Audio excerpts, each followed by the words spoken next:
Labour's Rachel Reeves is already turning her back on the party's traditional values, says Nick Ferrari. Tomorrow marks the first month in power for the government, so it seems appropriate to ask, what do you think of it so far? As we are dealing with an administration that has released criminals early and closed down the hugely controversial Rwanda scheme without any viable alternative, and last week decided pensioners could pick up part of the cost of funding some of their ill-judged goals, and the construction of new hospitals was halted, it's not unreasonable to sense rubbish would be the answer from many. Because troublingly, last week the curtain was partly pulled back, and it revealed a new government firmly entrenched in traditional, old Labour values. Pensioners, save for those on the bleakest of struggle streets, will lose their winter allowance irrespective of the glaring evidence many of them are caught in a sort of middle ground where they might not actually qualify for the cash, but their need is still acute.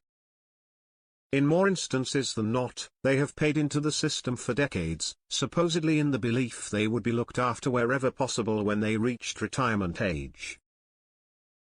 Not under this Labour government, they won ''T. Additionally, as it was the political party that created the National Health Service, it might have seemed reasonable to expect them to stick to the crucial plan to build 40 new hospitals to beef up our ailing NHS.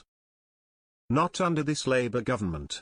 So how does Chancellor Rachel Reeves justify turning her back on such traditional Labour values and institutions? By trying to pretend she had no sense of the financial Armageddon awaiting her inside number 11, and bleating about a £22 billion black hole.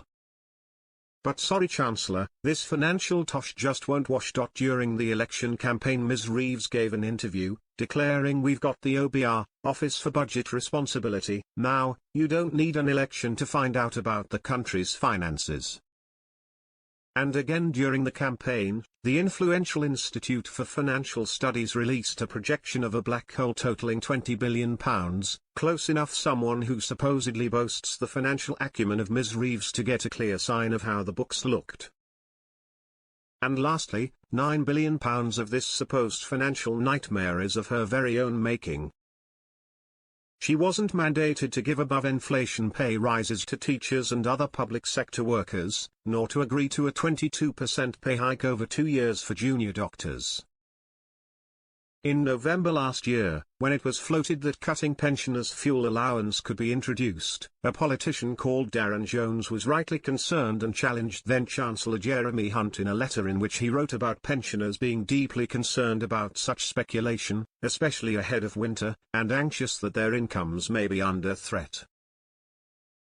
That's the same Labour MP Darren Jones who is now Chief Secretary to the Treasury and who will go ahead with the plan, despite his apparent misgivings just 8 months ago.